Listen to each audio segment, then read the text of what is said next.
This week's episode is sponsored by Change. Change is the #1 mentoring program that teaches you e-commerce from scratch. Change has a real community with real results. I have been working with Ryan for many years now and have attended many of his events and retreats across the world and got to meet members and the amazing community of like-minded people. Ryan works with a lot of big names in the business world, helping them build online businesses and e-commerce. Change offers personal one-on-one support, no experience needed, but like anything, this takes time and is not a get-rich-quick scheme.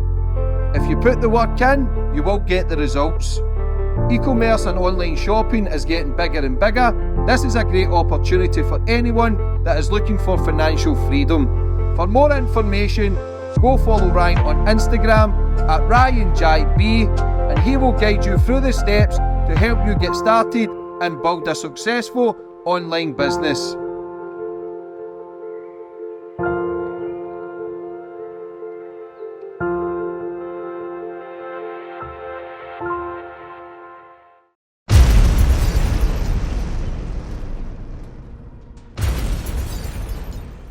You can now follow me on all my social media platforms to find out who my latest guest will be. And don't forget to click the subscribe button and the notifications bell so you're notified for when my next podcast goes live.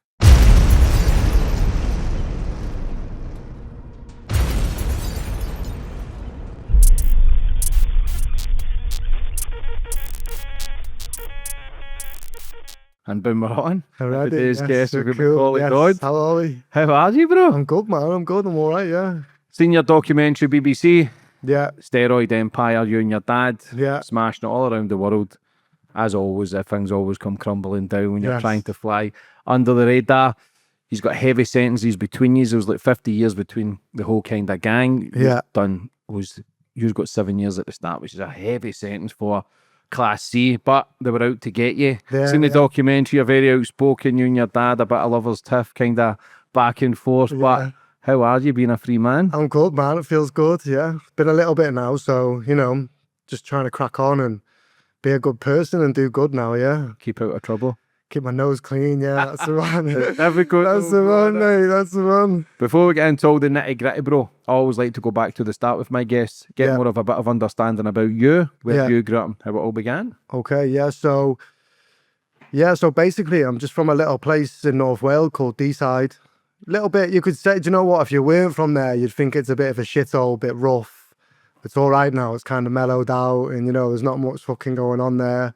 I was quite, you know what? I was quite a good lad when I was younger. I wasn't about no trouble. I was mad football, loved playing football, had a good group of mates, and I was always quite well behaved. And then I moved to Spain when I was younger, or the whole family, and then that's when things started going a bit tits up, started getting in a bit of trouble.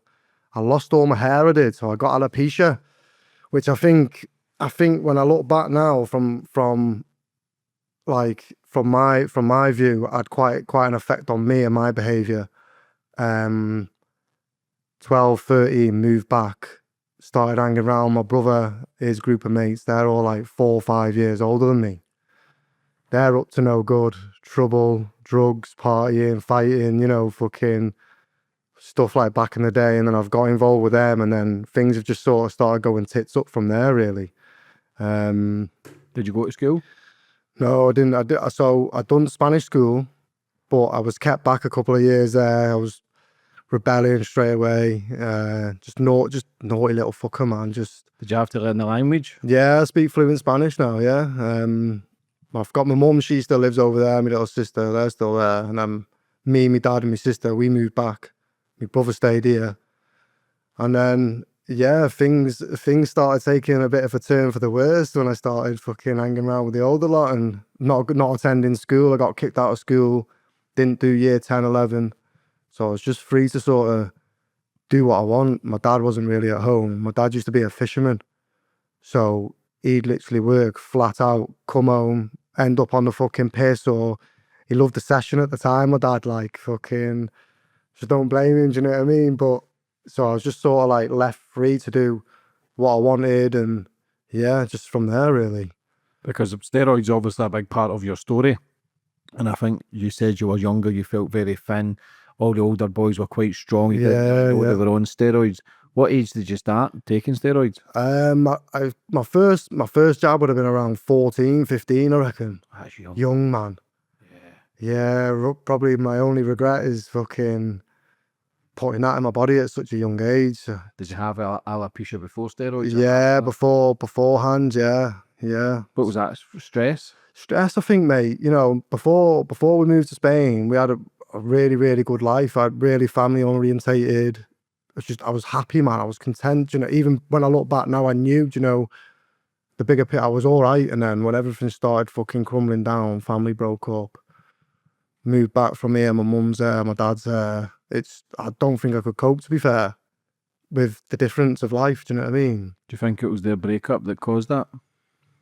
No, I think moving to Spain caused it. Beforehand, I played high level football, good group of mates, holidays, or like just a nice, you know, a nice life. And then, and then it was just took away, sort of thing. I don't think I was built for that sort of stress. Yeah. What was it like then when you got diagnosed with alopecia? Shit, man. Especially being in a foreign country, yeah, you know, fucking hell. Got me in some trouble, like bullies, me rebelling, you know, just why me sort of thing, anger against the world from a young age. And Is that where your anger came from? I think so, yeah. I think my mum says that I was always pretty angry anyway, but I can't remember. I don't think I was. I think it stemmed from that, you know, it'd give me a reason to sort of hate the world, sort of thing, yeah, and people. And You feel like a victim? I did, yeah, I did. I felt, yeah, very much so, yeah. Was your dad angry? I never really seen him much, you know. Didn't really spend much time. He'd come and watch me play footy on a weekend, and then other than that, I was with my mum, my brother. I wasn't really. What was he doing? Just partying and shit? He was, yeah, just fucking shagging. I like his style, bro. Listen, I reckon he was just out doing his work and then fucking on benders, shagging brasses and that, like fucking, yeah. My dad's like one of the lads, well, was one of the lads, like, so. But it's the effects it has on your kids as well, that broken home. And near enough every podcast, it's like people come from the broken homes and you tend to see the anger issues, the frustration, the rebellious, hating the world. It must have massive effects on people when their mum and dad split. I think so, yeah. I think now I'm a lot older and wiser and I can look at things a bit different. You sort of catch on to why and, you know, how and all these sort of things. So I think a family breaking up is a big thing in a child's life, definitely, yeah. What steroids were you taking at 14? From top of my mind, probably a bit of Test and Deca, yeah. Debo? I had a massive head, so would have been fucking Deca, yeah, I reckon. Bit of Debo, probably most things, to be fair. I wasn't too shy of putting anything in me, really. Yeah, my friends, I used to take, I think it was Debo. There was like little tablets. Yeah. I think you took like 1 a day, 2 a day, but by the end, they were only 17, 18. They're taking like 6, 7, 8 a day. Yeah. And it fucks with their kidneys and their heart and their liver, like the effects of it then, because is Deca, is that not for bulls? Trenbolone is for cattle, yeah. For cattle? It's for bulls, basically, yeah. I know, yeah, but the oral steroids are just as bad, man. They're no good. They're toxic. I think they take a big effect on your mind as well and everything, like body-wise, quite a lot, to be fair. I'd imagine it would be more people would want them now because men's testosterone is at an all-time low. Yeah, well, I was saying this to someone else. We were talking and I made a comment. I can't remember what it was, but it was to do with testosterone replacement, like therapy, and a lot of people are getting prescribed it now. It's quite a big thing where, like you say, it is the lowest it's been, but obviously down to a lot of things which you could go into. But yeah, I think a lot of people need it now. Yeah, I don't know too much about steroids. I've never took them, but my friends have, and they used to talk about like, taking insulin and just mad stuff. And I'm thinking, wow. And they do look the part. And part of you thinks, if I went down that route, I'm the addict mind. I would be fucking 22 stone, just everything I could take. And it was just a slippery slope. But my dad, he used to train back in the day. And all his friends were like Mr. Scotland, all mass bodybuilders. He was a bouncer, so a lot of the bouncers back then were all big fucking units. The majority are now, but then he used to see the effects and he used to talk about their hair loss and heart attacks then. That scared the shit out of me. So I'm glad he kind of planted those seeds. Yeah. Or there was a good chance I could have went down that route at like 18, 19, 20. Because you used to see the boys tight t-shirts in the nightclubs. They used to get all the pussy. I'm not saying I never got it, but not what I'm saying, but they used to get it because women would gravitate towards them. Yeah, of course. It's the look, isn't it? But I'd like to say it's a look on finance. You know, that's my sentence that I like to use now, is that, you know, it's not forever and it's more damaging than it is doing you good. Do you know what I mean? So at 14, you're taking steroids. Did you feel different? Did you feel more confident? Yeah, I felt like the man. Did you? Yeah, I felt like, and I was hanging around with lads older than me, and I just felt like, you know, I literally did feel like the man, like at a young age, and I was big. I was looking big. I was like, I think I got up to like nearly 90 kilo at like 15, 16, which is fucking heavy. Do you know what I mean? I think it's like 14 stone. Yeah, that's big. I'm 103 now. Yeah, yeah. And I was abusing them. Like, I was eating like 6-7 meals a day and 2 meals at once. And at such a young, I had nothing else to do as well because I weren't in school. So I sort of just put all my time into that. Like, Were you injecting it yeah, at 14? yeah. What is it, the little pouch in the right cheek? So yeah, Ass? so top right hand corner. So you split your ass up into like 4, and then it's a top right. But you can do your legs, you can do your shoulders. Where's the best part to do? Your ass probably. You don't really feel it. I remember having my first one. Excuse me. And I was asking my brother's name, Jordan. And I said, "Is it done, Jord?" He's like, "Yeah, the wipe. He's already got the wipe. You know, the antiseptic wipe on my ass." And he's like, "Hold that." I'm like, "Fucking hell." Sound, you know, like buzzing, thinking, fucking hell, I'm gonna get massive now. Not felt a thing, and I'm fucking, do you know what I mean? I had a rush then. I remember like having the first jab, and obviously it's not in me yet. It takes a bit to get into your system, and I had to rush, you know, straight away. Fucking hell, I'm on steroids here, you know. And straight away walking around the next day thinking, yeah, fucking hell, and then nothing had happened. But the placebo effect in your head as well, you know. Do you think that comes into it a lot when people actually take steroids, where they're actually training like machines anyway? Obviously, you get that extra buzz of the stuff that they're taking. What was the other stuff people used? Is it T5s? Fat burners, but I think they were full of caffeine. I think there was speed in them. Like, people were going off their fucking head, but it wasn't just bodybuilders taking them. Like, it was hairdressers, people who worked in shops that were taking, because the buzz they were getting from these T5s. I think they were getting laced with whiz, weren't they? Mm-hmm. I think people were putting whiz in them, and then people were having them, and like you say, people were like parents now, they were fucking having these, and they'd get a burnout cleaning the house. Do you know what I mean? Like, fucking off these all fucking fat burners, yeah. So you started taking steroids. What was the training regime like? Were you just young, naive, bench pressing, the kind of usual suspects, or were you doing it by the book? Yeah, just literally push, pull, legs, just 6 days a week in there. That was it. Just, I was strict, but I weren't too strict. Yeah, it wasn't too much to it, to be fair. I literally just followed what the boys were doing, and then because I was so young, these lads now, they're like 18, so they got like 4 or 5 years on me. So I just literally I was just like a lost puppy, really, following them. What were they saying when you were taking it? My brother was injecting me, so it's not much so you can. They're not thinking of the effects then. They're not thinking of the damage. They're just thinking they're trying to help you, the insecure boy who's maybe struggling. Yeah, of course. Not thinking he's good enough, not at school. Yeah. Thinking this will give you the confidence. Well, I think my brother maybe felt like, not sorry for me, but he sort of took me, like, if you want to say that, not under his wing, but with him. I had no one really. I'd moved back from a foreign country. I'd never really got on with people my age. I'd always had a bit of an older head, and so I fit in quite well. And they used to see me as just one of the lads, I think, in the end, you know, where, you know, he's George's little brother, but at the same time, he's one of the lads. He doesn't seem, I don't think I ever seemed younger or nothing like that. So I think there was a bit of a difference there, maybe. Did your dad know you were on steroids? Yeah, so I remember one time fucking, me and George used to love a pizza, so we used to, like, we never really used to see my dad much, but like a day out to us, like going Pizza Hut or something, and we'd be fucking buzzing with that, do you know what I mean? And my dad used to have this van, and he's picked me up, picked my brother up, and we're in the van now going to Pizza Hut, and he said, right then, it's quite serious, so whose are the steroids in the shoebox under your bed? And I thought, fuck's sake. And he knew, he said to me, I knew though, because you were getting so fucking big at a young age. So I've gone, I said, what you doing fucking rooting around in my room? you know, and he's like, well, fucking hell, Corley, look at the size of you, mate. You know, you don't look like the average fucking 14, 15-year-old now. I knew something was going on. I think he was worried more than anything, like. Do you think if your dad was around though, you wouldn't be on steroids at such a young age? I think it goes back to the family splitting up. I think if the family never split up, I think I'd be in a completely different place altogether from then, like. Definitely, yeah. Yeah, it just shows you how things can affect you as a kid. Yeah. We don't really understand emotions. We don't understand feelings. We don't understand the mindset at that age. It's just to get by, not get bullied, Yeah, of not be a course. victim to other people on the street or whatever. You just want to, it's a survival mode. You're not really taught emotions, are Yeah. you? I feel like emotions you learn as you grow.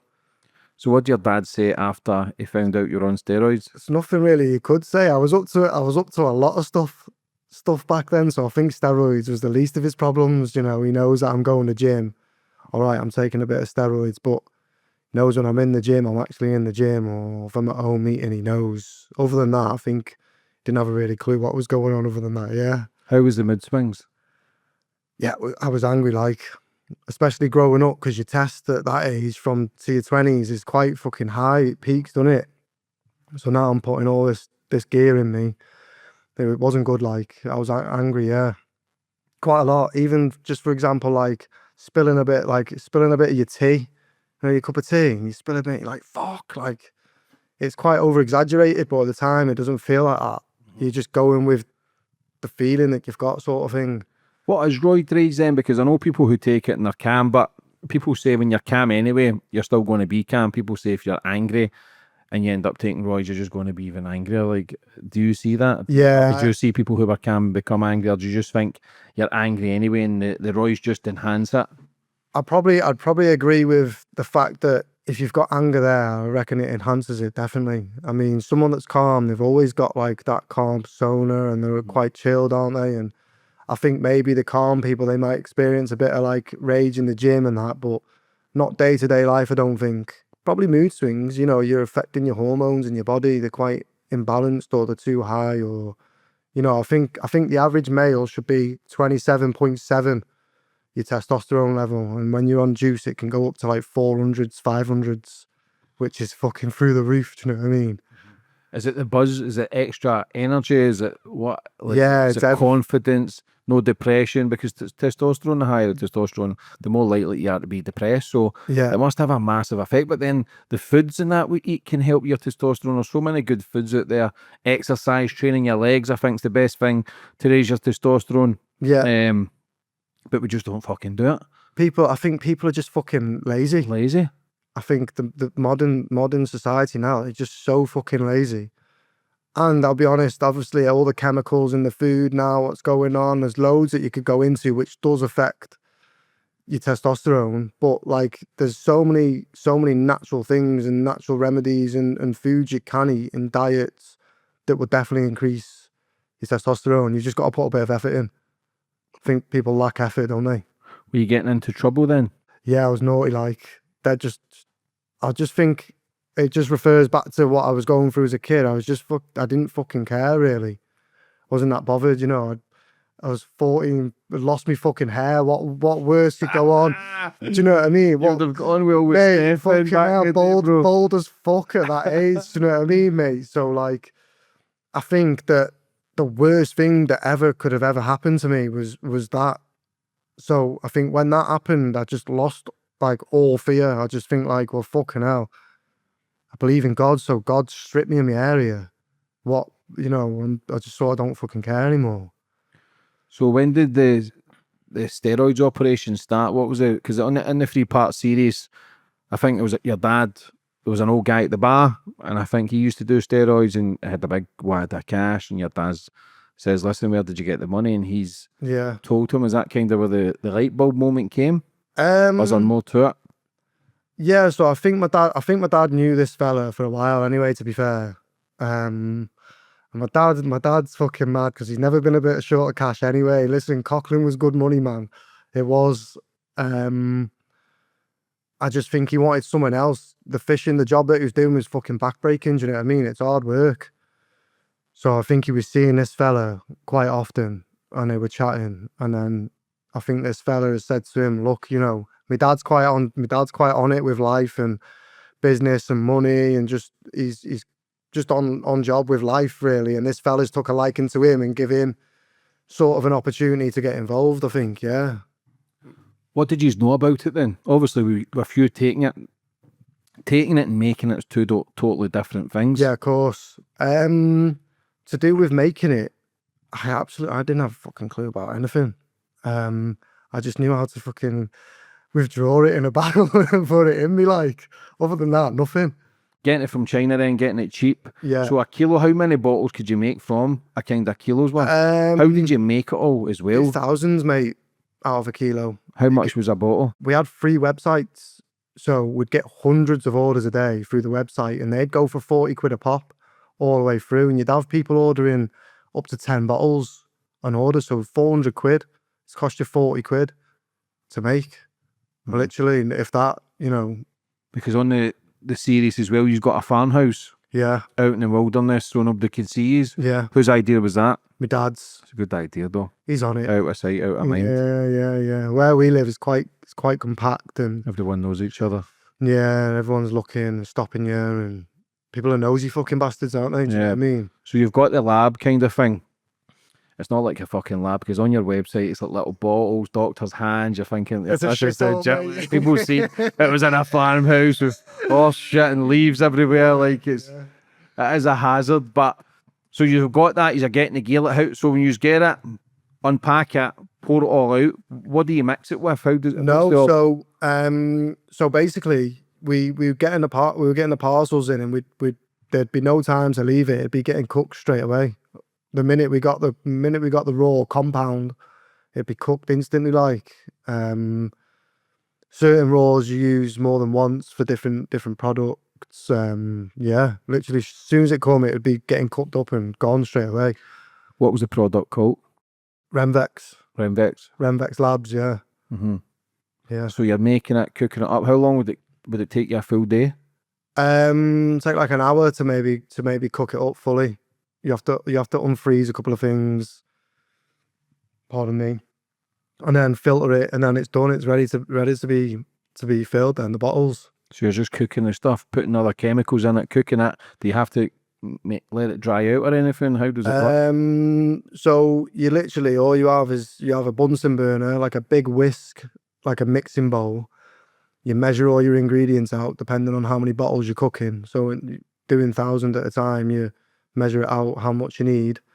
There's a few other things that go in it. The most simplest thing you just go and get from Tesco is grapeseed oil. That's the majority of a steroid is oil from the supermarket, and the compound makes it up. So what is the powder? It's just the compound, so they call it the compound. It's just all it's the synthetic in it, artificial chemicals, basically. Bollocks, really. And that's what people are injecting? Yeah. It literally comes like a fucking brick. And you had to have different addresses to send the gear to? Yeah. Just all over North Wales, really, yeah. Because obviously in the 3-part series, there's a few you get to jail. Yeah. Did they know what they were getting? Some people must have. So, if you're getting packages delivered, you're not that naive to think there's not. Listen, they've not put everything in. You know, there's been quite a lot that was said. A lot of people knew. Like, you know, you're getting paid handsome here, and then obviously a few people didn't know. But like you say, when you're involved in that sort of life, you've just got to do what you've got to do, and you do tell lies, and you are deceiving people and that, and it is what it is. All right, yeah, you're doing bad and paid the price for it, sort of thing. But yeah, not everyone knew, but people did know. It weren't like we were just taking a piss and, you know. Yeah, listen, it's not crack and smack you're cooking up, do you know what I mean? It's not as if you're... Listen, people are getting good physiques off this, do you know what I mean? And But were you scared when you started making it? No. Were you thinking this could go tits up? Because if someone injects this and end up turning purple or something and dying, was there concerns? How did you try it out? How did you... Well, who was the guinea pig for it? The person that was doing it already, he'd already had a lab previously. So we knew it was a go-ahead straight away, basically. So there was no fear, there was no second thoughts, there was just get straight to it, I think. They hid it from me for a couple of years, my dad. I didn't have a clue. I didn't have a clue what he was doing. And then that's when obviously he's offered me to do it. Well, told me that's when I found out. But I didn't have no second. I just wanted more money. Me like. That's what it all comes down to. Greed. Listen, I was skint on my arse. I didn't have a pot to piss in. I was I got caught with a bit of weed, what I got charged with, and I was shotting out little 20 bags and that, trying to fucking make a bit of a living that way. And then that come my way, and I was like, fucking hell. I'm seeing more and more and more, and I'm thinking, fucking hell, I'm thinking this is for life. Do you know what I mean? I've got this job here for life. I'm going to be fucking millionaire. Do you know what I mean? But yeah. Is there no way to test it? Because if you get a bit of Charlie, you can use ammonia, test the strength. Is there any way you can do that with steroids? Just like you've seen like when the police have them swab tests sort of thing. There's like them for steroids, or you send a little bit off. You get a steroid tester, steroid testing kit, stuff like that. Really, it's really basic. So when you're doing the steroids, you're making it. It then becomes worldwide scale because was there not different competitors for you as well? But it's the reviews, so people can buy it online as well. Yeah, there's so many websites online. So how do those websites not get closed down? Just foreign IP addresses and just different techniques, outside men running the show on the internet, basically. So why was yours so popular? Why did it become #1 in the UK? I think we just put so much effort into making it good. We treated it like a real business. It wasn't like it was illegal to us. It was like, I remember driving around and I've got thousands of steroids in my car and I'm not even thinking anything of it. And I'm going to this post office, posting these big boxes and I just treated it like a normal fucking job. I think because what it is, and it's legal to possess, to take, isn't it? You just don't think anything of it. Well, we didn't anyway. I don't know how other people think. Maybe we were a bit dumb. I don't know, but yeah, you just treat it like a normal job and crack on. So you're getting the compounds from China, mixing it, and you're having to distribute through mail as well, sending it in post? Sending it in the post. Was the post office not thinking, he posts a lot of fucking mail? No, we just used to fucking lie and say they were different stuff. Would you post one at a time, or could you post 10, 100? What was the most you posted at one go? I used to go to the post office with bin bags full of small orders and then big boxes full of thousands in one day, daily, every day. Did any ever get caught? No, never had one problem. Because I'd imagine the sniffer dogs are looking for drugs, or like high-end drugs, A class, B class. So obviously it must have flown under the radar because it is a class C.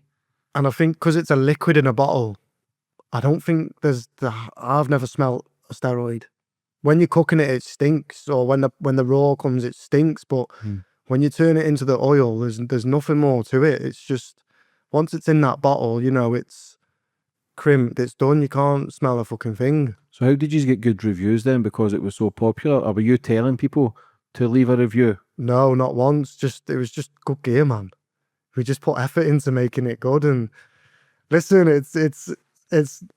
it's one of them, when you do something and you've got a bit of pride and you want to do well at things and you've got ambition in life anyway. I think no matter what you fall into, you want to be good at it. And I think we just took a lot of pride in what we were doing. And at the end of the day as well, you want to make money. You want to do it, and you don't want to be doing something illegal and making shit money. Otherwise, you might as well go get a fucking job in it. What was your other brother doing? My brother's always had his own business. He does rendering and plastering. I don't think he was ever too entertained. Like, your dad seen you as his option. He's thought he's off the fucking vulnerable scale. as fuck. How, man, get him involved. So do you think your old boy was already doing it then? Jail's coming his way already. The currently for. So was your old boy already involved in it, and he's just got you? Yeah, he's just kind of got you involved in the family business. He hid it from me for a while. Like I said, I didn't have a clue. I just thought he was still going fishing, and because I was living at home, like, but on and off, like very regular, and I just used to fuck off to my mum's for like 2-3 months and come back and be at home for like a couple of weeks, have a fight with my dad, he'd kick me out again. So I didn't know. And then when I've settled down in the country and got in the army and this and that, and he's, approached me sort of thing. Kind of a lost soul, not knowing where Very, to go. very lost, yeah. What age were you then? 18. So you're still young. Still, yeah. How much gear were you taking then? So I stopped it when I joined the army.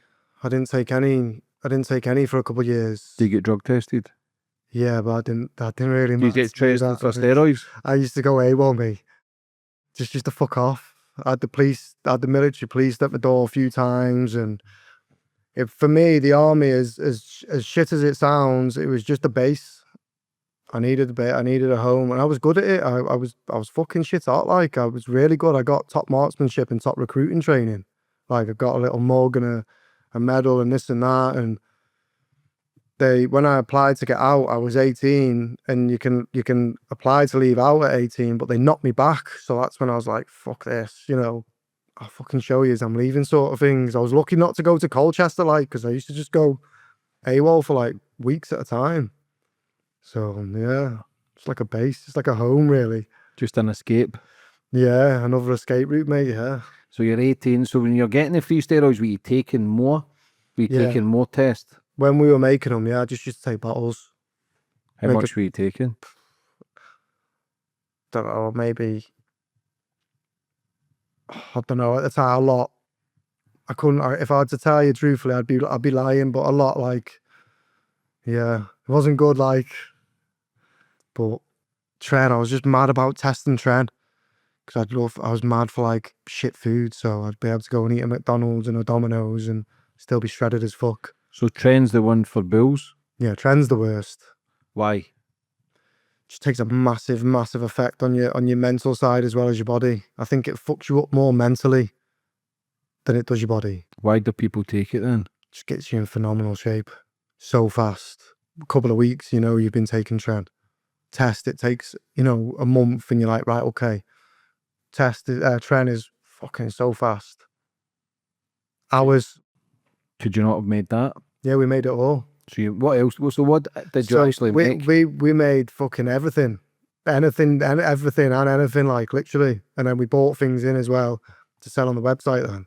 So what were you making? Test, Mast, Tren, all the orals, Equipoise, Deca, fucking everything. Every steroid, MPP, loads. So many. I only thought you were making a test. No, we're probably making about 15 products, maybe. Minimum, I'd say, yeah. So you became yeah. chemists? Yeah, literally, yeah. Was it trial and error for each one? Like, who's giving you like a cookbook? Who's giving you the recipe? So it's basically all the same apart from the compound changes. And everything else stays the same, but you change so they call them, the steroids itself, compounds. So like EQ, Equipoise, that has its own compound. D-ball has its own compound. Test has its own. So you just change that, but do the same ingredients. So for like the D-ball and that, did you need a press? Yeah, we had a tablet press, yeah. I'll say it was a proper organisation. Yeah, I think it was only the test. I'm sure the series only spoke about the test. They've cut so much out, mate. It's crazy. Which I'm not sure why, because they've missed out on good stuff. Do you know what I mean? Just give it to me, bro. Yeah, give it to me. Fucking BBC, mate. Yeah, that's what I fucking said. I swear when I messaged him first time, because I didn't want it, because I'm quite I've been very, very anti-government and BBC all my life. And people always used to say, he's a fucking weirdo, this kid. And I'm like, I'm me. So I'm like, fuck you and look at this and do this. And like everything when it comes down to food, chemtrails, all this mad shit. I love it all, And I think I messaged you and it was like last year at some point, yeah. And the BBC were trying to get hold of me and I said, James, it's Macaulay Dodd here, fucking... The BBC are trying to get my story, but fuck them, the nonsense. And then it was something like that, and I fucking meant it, do you know what I mean? And I'd say it to them, I say it to the people that done, the producers, they're good stuff, man. Yeah, not everybody that works at the BBC. Yeah, of course. No, it's the same as coppers and that. There's a mixture of everything, but it's just because of the shit that they've swept under the rug for so long. Think, why? Yeah. What's everybody involved in? Do you know what I mean? Like, you do all these documentaries exposing people. Expose your own. Yeah, of course. Expose the fucking nonsense. Yeah. Do a proper job if you're going to do it. But ain't it mad how you talk about chemtrails and talk about BBC this and that, but yet you inject chemicals into your body anyway? Mad. Like, it is mad. Like, call it anti-vax or whatever you want to call it. I don't agree with them, but yet people have got a point. He says, we snorted gear and took all your pills for you. Yeah. That is a fair point.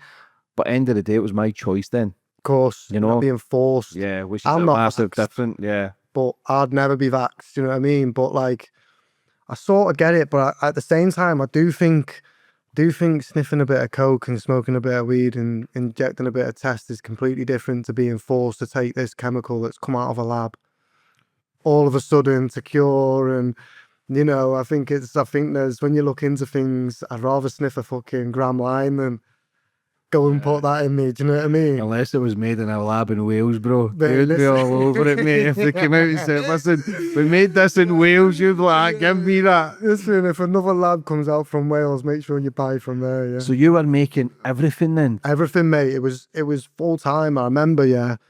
Towards the end, because we used to have like a routine, because obviously next day orders at the post office, they shut at like 1:30.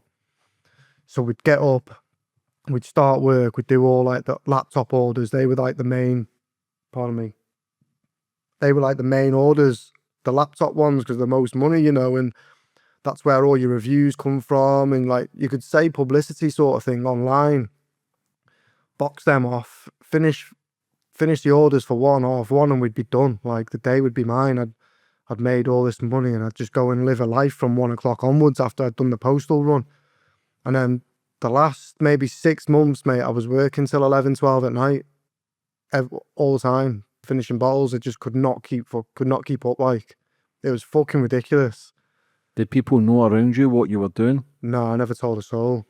Yeah. Even my daughter's mum didn't know until I got nicked, and I rang her up and she'd not heard of me, and I'm like, I'm in the police station, I've been nicked, fucking, yeah, just hit it.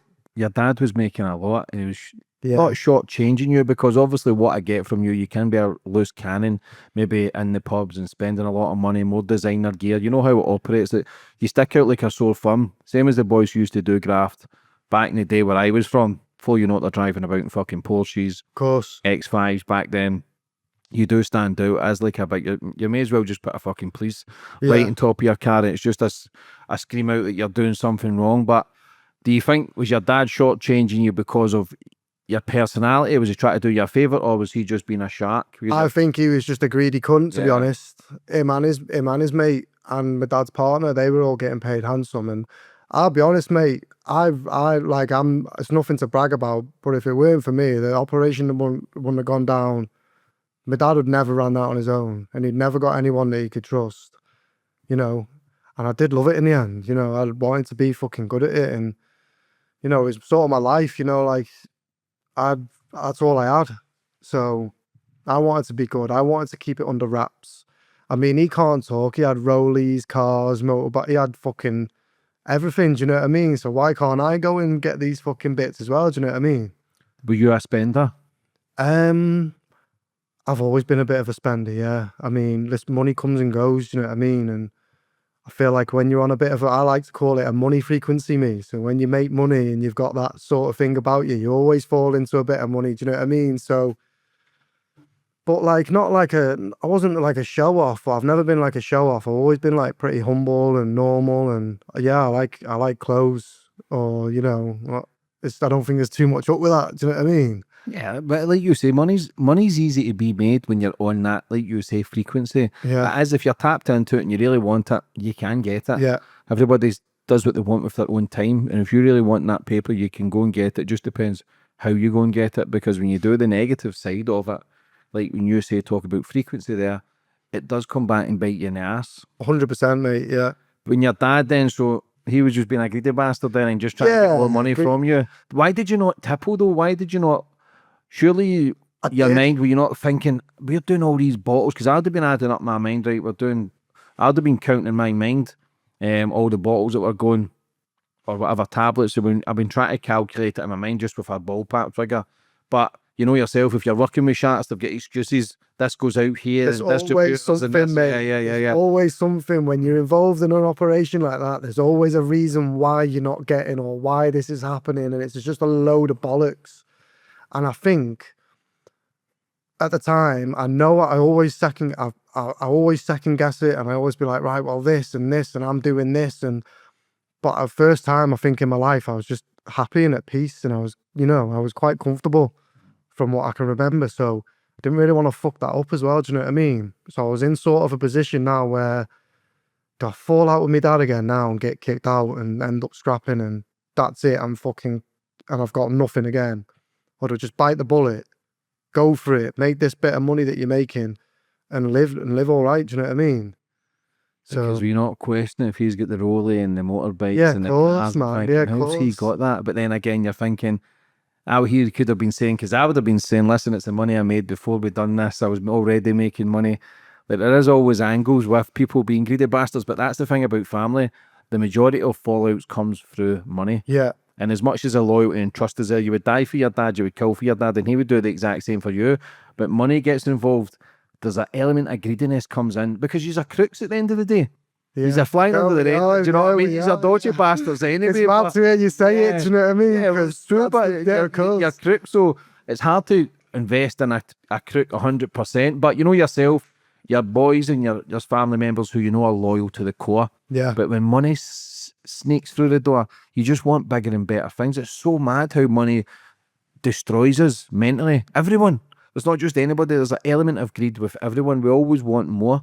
It's very evil sometimes, isn't it? Yeah, I think money amplifies the person you are as well. definitely. Same as steroids. You know, yeah, 100 million%, yeah, like for like. But yeah, I mean, listen, did I want to say things and was I angry and was I pissed off? And when I was working till 1 a.m. and I was thinking, fucking hell, do you know what I mean? But like at the same time, mate, it's difficult because since teenager, since moving back from Spain, I'd never been settled. I'd never been at peace. I'd always been in trouble. I'd always been causing trouble. So for once now, you know, I'm out the way. I'm just going to the gym. I've got me missus. I'm making money. I'm going on holidays. I'm quite content. So to risk ruining that for me again is quite a big thing. Do you know what I mean? So you can keep what you're fucking getting and just see me nice. How did you know your dad was making more? I just kept seeing more. Obviously, work rate was going up, you know, non-stop, flat out. I'm seeing these prices on this thing and I'm starting to like boil up a bit. And I think there's a thing on a series. I remember walking in, we used to have like this oak table. It was fucking huge and it was just stacked and stacked and stacked, 50 bundles. It wasn't no 20s. They were just all 50s. And that's when I'm like, fucking hell. Do you know what I mean? I've seen money before, like, but I've never seen that, like, and that's when I blew and I thought, oh, fuck this.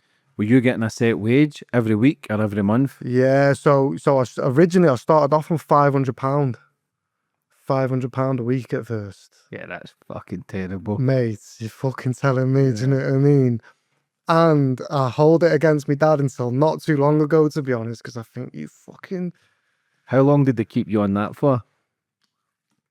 Only a few months. And then it went up then. It did go up, do you know what I mean? Which I am grateful for, do you know what I mean? And I was getting seen nice then, but still, mate, I should have been on... I think I was worth at least 30%. That's my, you know, and I could hold grudges and I could say this and that, and I talk about it now with a smile, do you know what I mean?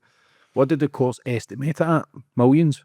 Yeah, so they said that we imported 2.2 Millions worth? millions worth, 2.2 mil. How were you getting paid? Through post as well? Yeah, so post, Western Unions, bank transfer, any way possible, really. Was that not leaving a paper trail, putting it in the banks? Yeah, but just through businesses, different people, different businesses. Oh yeah, your dad opened the sweet shop, He had- Trimmers. He had a few things going, and his partner at the time.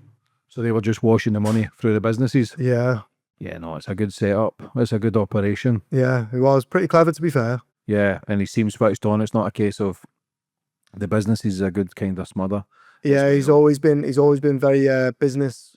He was more of a businessman than a father. Do you know what I mean? Mm-hmm. Which is good, yeah, but it's helped now in the long run. Now I think fucking hell sound. You know, that's where I get my work rate from, and but at the same time, pretty shit. Do you know what I mean? Do you wish you was a bit more of a father instead of a business partner? Being honest, mate, I couldn't care now because I am who I am now. Do you know what I mean? And if I used to be very bad for holding on, you know, and not letting go and not accepting it now. So I'm kind of glad how it's all just worked out. Do you know what I mean?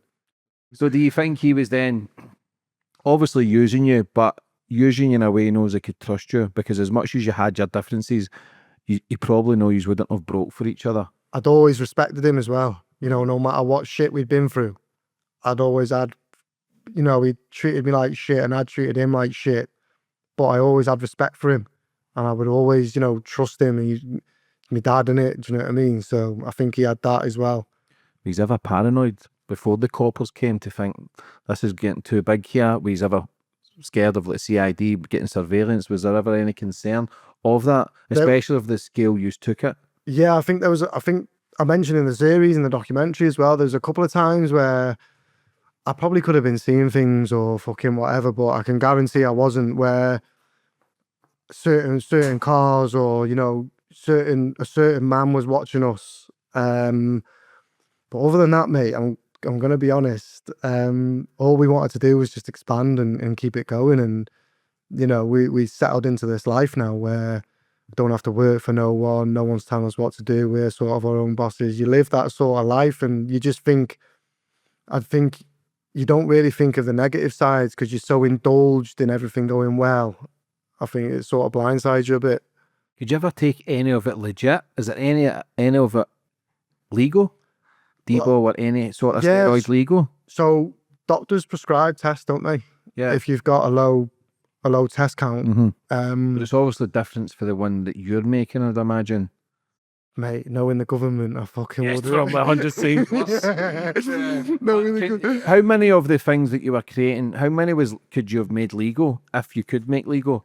So just the testosterone, I think. Is that I don't think so there's quite a mad law on steroids. So they're legal to possess, to take yourself in a small quantity, but they're illegal to sell, to buy and sell, if that makes sense. It just doesn't even make sense though. But that's what I mean, yeah. You can buy it, which is legal, but you can't sell it. So who the fuck's selling it then? It's mad as fuck, mate. Well, We'll use that, but there must be. Do you think the government could be possibly selling it as well? I think the government are involved in a lot of things, you know. It's they're in the drug trade, aren't they? It's a $1 trillion trade. If you look at the fitness world now and the money involved in steroids, why would they fucking not be, you know, pushing it? You know what I mean? Social media's took it through the roof, hasn't it? Did you have any competitors? Because obviously in the drug trade you can have drug wars. You can have ice cream wars that we had in Glasgow where people had ice cream vans but they were doing gear from it. A lot of trouble happened. Did you have any sort of trouble with that side with competitors trying to cut you out or anything? No trouble. We just used to have this website called, there's a website on the internet called Eroids. So you have a list of websites on this one to fucking, it could be 20.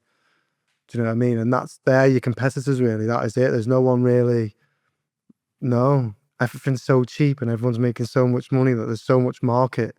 There's no need for it. Do you know what I mean? It's the same as people who sell weed. You never get any trouble. Everything's cash in hand. Everybody's just chilled. Yeah. It's not like when you go for big scales of Charlie or Brown where it's more ruthless, it's more expensive. You lose a kilo of weight, you're 30, 40 grand loss straight away. Yeah. You lose a box of steroids, there's not much of a loss if you're cutting it yourself. Very similar sort of game. Weed, steroids. I don't think there's, you know, you're just dealing with normal people really. Do you know what I mean? People that want to smoke and people just want to go to the gym. You know. Did you ever distribute to America? All over the world, mate, yeah. They must have been, all over the world. That must be the biggest place, America. Europe's quite big. Poland, Russia. Yeah, Europe, like, mate, even like Hungary, France, Italy, all these places we were sending it to, they loved it, like. Did they? Absolutely loved it, yeah. Daily orders were going abroad. How many competitors would you have if it was a whole of Europe? Was that a different ball game to try and break the market again? On that website of Eroids, there was Is this a worldwide website? So website? there's a UK platform on this website and then there's worldwide. We were #1 in the UK for a long, long time. And then I think we were like top 3 in the world for a while as well. If people go on Eroids or yourself, you can see, I think you go back a long time, you'll be able to see Rembeck's labs, like. You and your dad seem like a couple of dodgy bastards. You nearly put to something else in those potions, mate. Oh, it's like, no wonder the BBC cut it out. No wonder mental health went through the roof, man, because whatever the fuck you were putting in that to make it #1, you're definitely lacing that with some shit, bro. Crack, man. How the fuck does 2 guys from Wales create one of the biggest and best steroids in the world? Well, this is what I'm saying. I think it Was comes it down pure to luck, nah. or was it I don't really believe in luck. invested in it? Do you think you make your own luck? I think you've good fortune. And I think you make your own luck. I think your mindset, like we said before, frequency, energy, your beliefs, your work rate, the person you are, good, bad. We just fucking went in on it, man. We just hit it hard, and and we were both excited about it, and we loved doing it, and we wanted to be fucking good. You know what I mean? It's like me now, but I could be a fucking postman, and I'd want to get them parcels delivered at a certain time. Bet you would. Do you know what I mean? No, I'd want to be number one fucking postman. Yeah. Do you know what I mean? That's just who, like, my dad's the same as well, and that's why I think we've done so well, because we're so alike, and we've got this work rate and this work ethic and belief system where it just took off for us, like. Yeah, obviously when you said you went to the army and you were becoming number one and distributing come number one, you've obviously got that mentality to be the best, and your work rate. Listen, your work effort, like you say, is making your own luck, but that comes with your work ethic and where you want to take things. Like, you've clearly got a good work ethic, but it's mad because you can go down a legal route and do something and scare it without selling fucking underpants or toothpaste. Of course, you can man. found an avenue and sell that and be top competitor, but again, it's just something that's illegal. It just seems more thrilling. thrill. Yeah, it's the excitement of, I'm doing this under their nose, but the coppers know everything. They know fucking everything. They always will, and that's just the way it is with the snitches and the technology nowadays. Did you stay in the farm? Did you ever change shop? Why did you not scale it in like a factory or go? We had ideas. So before we got raided, we were setting things in place to go bigger, because obviously the manufacturing was getting bigger. Everything was just scaling so fast. Like, words can't describe how fast it scaled from thousands to it could have gone to tens of thousands. Like, it just happened just so fast. Weekly or monthly? Yeah, weekly. Daily thousands were going out. It's a Class C here. What's it in places like Romania, Hungary, France? No idea. Did you never think? I've never looked into it. Did you never think about going to Europe and setting up camp there? I know it's massive in Poland. Poland, Russia, massive. Very big in Poland. They're all big fucking guys, man. Yeah. But no, never really. We just wanted to expand here. We were looking at getting like new machines, different work area, this and that, and different means and methods of getting it over and stuff like this. And then just fucking shit at the fan in the end by the time we were setting up to go to do it there, like. Because you used to just get it in boxes. And it was just like kilos. Yeah. But then obviously I think it got rumbled, and then you put it in. Your dad opened the sweetie shop and got it. Did you used to get it sent to the shop then in sweetie packets? Yeah, man. Yeah, just flying through then, like, fucking. It took us a while because we didn't know what to do. Obviously, it's quite hard to disguise a fucking white powder. And then, like, me and my dad just being us, just racking each other's brains and come up with the sweet shop, like. When you fell out about the money, your dad gave you the rise. Yeah, I fucking quit. Yeah, he had to give. He had no fucking choice. I put him in a position where I fucking left. I thought, fuck you. Do you think he underappreciated what you actually brought to the table? Yeah, I think he says it in a documentary where I think there's a part in the documentary says, I needed him more than he needed me. And I think that's the first time I've heard him say it, like, do you know what I mean? But I knew that. Deep down, I knew it. I just think he maybe had a bit more pride and a bit of an ego to say it. To his younger son, do you know what I mean? Are you gutted that he never says it sooner? Yeah, I think things would have been probably, because I fucking, like I say, I was very hot-headed and I hold on to grudges, and I think we could have sorted things out a lot sooner, I think, if we spoke about things, and he admitted a few things, and, and I'd accepted and I'd said sorry for a few things, yeah. But the both of your problems is a problem too alike. Very alike. If you wanted more money and got that, you would have come back in 4 weeks and probably wanted more. Of course. So you're definitely a resemblance of your dad. Couple of greedy bastards. Couple of greedy fuckers, mate, yeah. Yeah. No, listen, you're fucking there on the head, mate. Of course it is. And at the time, I probably didn't need all that money, do you know what I mean? I probably weren't, like, too fussed. I'd never used to think of the bigger picture, do you know what I mean? So I'd get my payday and I'd go and get, like, a fucking new outfit or a pair of trainers, and then I'd go eat nice and do this. And so I never used to think, well, I can do this with this. So he probably was right as well, but Yeah. Yeah, he's right to a degree, but he's also had that as an excuse of why he didn't do it. The biggest excuse is that, mate, for him. Do you know what I mean? Mm-hmm. It is what it is. So the packages started getting stopped. You changed it to the sweetie thing. When did the coppers, how did they get the in of understanding, okay, that there's big shipments coming here? Was it the post office? I think we threw them off with the sweets. I think me personally, because it went on a bit longer after that, I think the sweet packages threw them off me because we didn't get any seized. They were flying through them, But sometimes, but they were already onto us. yeah, sometimes the coppers will Too late. surveillance people, picking up gear, let them go away with the gear, find out where they're taking the gear, and thinking, because it's a bad sign you don't get pulled. Well, I think, yeah. Well, I think at this point now, they were already well onto us anyway. Do you know what I mean? Yeah. So I don't think it really fucking mattered. I think it was just waiting for Doomsday to kick the door off and come and get us, sort of thing. Yeah, they're just waiting to gather as much intelligence as they can to find out who the top of the tree is. Literally, yeah. How long were you doing it for before they came through the door? I was doing it for about a year, me. I think they were doing it for a bit longer. I'm not too sure. They hid it from me for a while, like. To say a time frame, I don't know. Yeah, but you were still what? Over a year. 17, 18? Over a year, definitely. What age were you when they came through the door? Like 19, like between 19 and 20. Did you have any money tucked away? A little bit, not much. Fuck all, just used to fucking spend, man. But again, your dad has a reason. Your dad has kind of a right, knowing you're still young, full of cum, full of fucking test. You're just going to waste whatever you get. If you're making 10, 20 grand a week, you're spending it. If you're making a grand, you're spending it. You're living beyond your means sometimes. And no matter what's coming in, your overheads just get bigger and bigger and bigger. Yeah. So as much as your dad is a greedy bastard, he's still got a point of trying to maintain it. Because of course, yeah. if you'd have went full steam ahead, you would have had the big watches and the big cars, and you would have drew a lot of attention. That's the way I would have kind of I'd have been nicked 100%. Yeah. I was flying around in a 1.7 fucking Astra, flying at that. Imagine me in a fucking nice car, and you know, I'd have been on top probably, yeah. It just brings a lot of heat. But I think at the same time, he's still got a bit of a responsibility to be my dad and look out for me, hasn't he? Which he's sort of fucking getting at. But you know, sometimes you've got to let someone sink themselves, and if they need more money, they need more fucking money. Do you know what I mean? So you were 19, the door goes through. What you thinking then? Did all your doors go through at the same time? Yeah. So it's mad because I wasn't towards the end of the operation. I wasn't living there. I was living at my partner's. So I used to just get up, travel to work at the farm, and then travel back down. I was living in Chester at the time. And this one night I've gone there, because I wasn't even on the search warrant. You know, when your door get kicked off, they come and they present these papers to you, here to arrest so-and-so.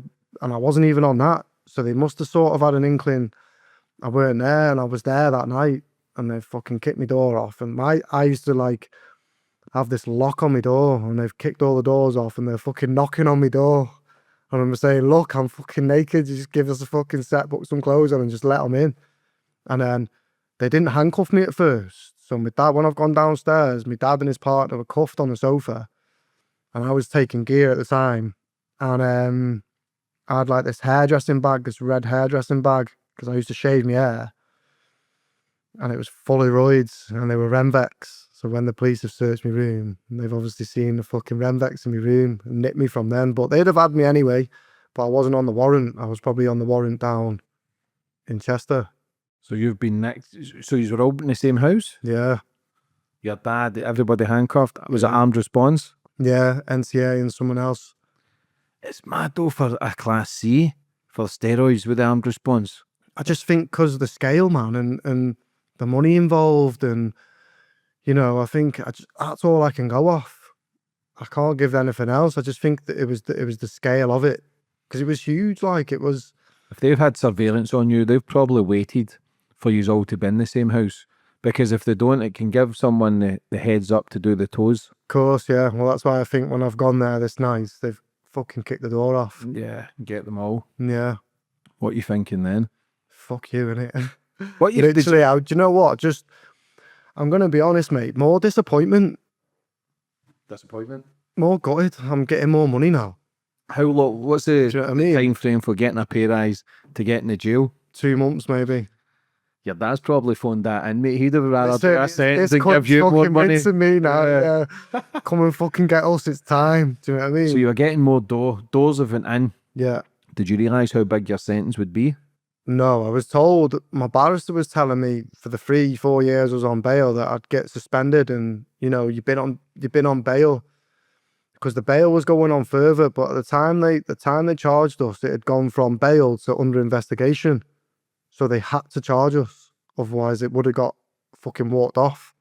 Is there not a time period? I think Scotland, it used to be you've got to be charged within the 12 months or else it gets through out. It might have changed to 18 months, I'm not too sure, but was there a time scale of, so if you're on bail, Yeah. were you charged? Well, you must have been charged if you were on bail. No, just, yeah, of course. Or under investigation. Yeah, so it used to be bail, didn't it? But now it's gone to under investigation now. So that's when they've charged us. When that's come in, that's when we've been charged then. And you were on bail for 4 years? Yeah, 3-4 years, man. Why so long?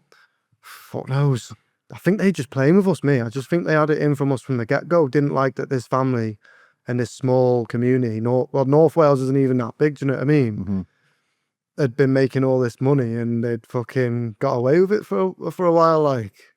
In the series as well, it says you went to the post office to collect money and you've been shouting The day because they after. didn't give you the money. The day after I got nicked, yeah. Did they not try and remind you because you were out in bail? No, nothing. Nothing. What happened? They just fucking refused to give it me, like. Yeah. Did you have the wrong bastards. papers? Yeah, I had the wrong documentation, yeah. So people were sending money to the post office and you were just going and collecting it? Yeah. That's mad. Did they ever go through all the post offices and gather the footage They had to everything. have a rough understanding of how many times you went there, just to kind of get a rough estimation of how much he's made? Yeah, they had. No, they didn't say how much we've made. They never, which is weird though, because they do that with everything. They normally say like, Ballpark. yeah, but they just went off what they estimated what we imported, which is crazy because if, you know. But they can double, because if somebody gets caught with a kilo of coke, sometimes they'll say a street value of 200 grand. Of course, And it's yeah. only 1 kilo and you're probably spending 30 odd grand. Maybe they're just counting it as tenner bits or £50 bits and they fucking scale it out just to get bigger sentences. Yeah, of course. Yeah, I don't understand why it weren't done. How long was the trial? Or did you took I went a guilty, plea mate. deal? I went guilty, me. Because in the series you're thinking your dad should take the blame and get you off. I think he's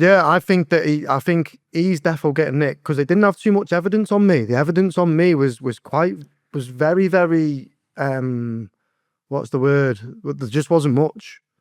And they fucked up at the time. They said that they'd seen me picking parcels up and I had tattoos on my leg and I didn't have no tattoos. So that went in my favour. A few other things went in my favour. So when I was speaking to my barrister, he was like, well, maybe your dad should take a plea. You know, they've fucked up on evidence with you a few times here. They've got you down as leading role category 1, but what they're saying is not true. All right, yeah, I was heavily involved and I was doing it, but they've got to prove it, haven't they? At the end of the day, they've got to show. Do you know what I mean? And what they were showing weren't that much. They had me signing for a few parcels and a few texts. No fingerprints in it? No, nothing. None of the equipment in the... No, gloves, nothing, mate. Just texts and signatures. One of the neighbours says you never put your bins out. Yeah, I used to go to the skips, yeah. The bastards. But it's mad how fuckers People clock on, pick mate. up everything. No matter if you're on a farm, there's eyes everywhere, especially drones and that now, and you just don't know who's watching. And you know what it was? Because the area we were in as well, because where we're from, it's quite a bit rough. We stand out there a little bit. People don't like it as well, you know, when you move into a new little area and they don't know you and they don't, you know, you're not really chatting and that. People don't really like you moving in, do they? And places like that, they're very cliquey. Everyone knows everyone, which I think we underestimated a bit, to be honest. Nah, that's a schoolboy error because everybody talks. Everybody notices that old lady out walking her dog. Everybody, you're never completely secretive away from everything. There's always something pops up, the postman or someone driving down to the wrong house and they see boys coming out with big bags. Like, it's mad how certain things, and everybody's got fucking Ring doorbells now and everybody's got dash cams. Everybody's fly grassing on each other. Literally, mate, yeah. So, and I don't realise that. I think a lot of it comes down to jealousy as well. Yeah, it plays a big part. I think jealousy is one of the main contributors to like grassing or people. She didn't need to tell the police that we don't take our rubbish out. Do you know what I mean? They've probably hated us on a little bit. We've moved into this half decent house, new cars. You know, we look like we're sort of living a nice life, and probably not liked it. Do you know what I mean? How many co-defendants, how many people are up at court? So I think 30 people got nicked. And that's the people whose addresses were getting used. Yeah, and I think 18 of us went to court. What about the ones who didn't know? A few people got let out in NFA sort of thing in court, and then I'd took my court to the case, my sentencing to the Court of Appeal, and a lad that went with me, he got straight walkout as well. See the people that were involved, not everybody's going to say no comment. I know some of the biggest and baddest men who thought they were at the time. As soon as they get into a cop shop, start squealing. Yeah, of course, man. Fucking asses fall out their trousers, man. And how many people gave no comment statements? Or did anybody turn around and stick you in? I'm not sure. I just know that I weren't fucking saying a fucking thing. Do you know what I mean? They can listen. They've got me now. Do you know what I mean? There's not much I can fucking do. Do you know what I mean? They found steroids that I was making in my wardrobe, and do you know what I mean? They've nicked me, and I think my interview, I had no commented, and I still think my interview went on for about 4 or 5 hours. That many fucking questions, repeating questions, and do you know what I mean? So they had me like. Fucked if they've got surveillance and you're fucked. Yeah, I reckon people listen, out of 18 people, how many people are going to go no comment? And people that aren't really making the proper money, they're going to be fucking pissed off. Do you know what I mean? And how was that? Emotions take over. The emotions take over, and people can't control emotions. Do you know what I mean? What was your dad saying at the time? It's no comment. No, when he got out, when you got bail? Nothing. He was just. It must be hard as well being out for 3-4 years with that in your mind, life. Instead of just getting it over and done with because you'd have been out. Mm-hmm. You know what I'm saying? Was it more difficult? Would you ever think about doing the toes? Or was it not worth it because it's only a few years? Nah, because I thought I was getting suspended. Do you know what I mean? Like, I hid it from my mum until 2 months before court, because I was like, right, I'm getting suspended here. I'm not too, do you know what I mean? I'm not too fussed. So I never once thought about running off or nothing like that. I just sort of cracked on with life and just, yeah. What was your barrister saying? He was saying suspended. You're looking at suspended here. And you end up getting 7 years? End up getting the fucking, 7. How can he be saying you get a suspended sentence? Fucking crazy, mate. Mate, can't even remember his name, but if he's watching this, the cunt fucking set me up to fail, mate, yeah. Yeah, listen, it is what it is. I think the judge and the police and everyone that was involved, like I said, I think they just literally had it in for us from the get-go. There was no, like I said, I set up a new life. I'd had a little family, and, you know, everything had changed. Nothing was taken into account, or they just fucking wanted us, and that was it. Do you know what I mean? And how many you've got the jail? So one, I think it was in the end about maybe 12 to 14. And you and your dad and his partner got the biggest? Yeah, 3 of us got 7s, yeah. Some get 5s? Yeah, and then a few people got walkouts. A couple people got like a couple of years. Not much like. What are you thinking when you get a 7? Fucking head fell off. I remember me and my dad squaring up to each other in the court. Fucking, I said, you're a fucking dickhead. And it had gone off in the court. I'd had a few beers before it caught me. I've had a fucking few fucking, what they call the black fruit fucking Strombos. Mm-hmm. I'd had a few of them with my brother, like, fucking, I know my dad was in Weatherspoons as well before court. So it was heated, yeah. Just head fell off, just like fucking hell, because they read it out to you in months, don't they? When you go to court, they don't say, oh, you get 7 years. They say it in months. And I was saying before, like, fucking 84 months. I was like, fucking hell.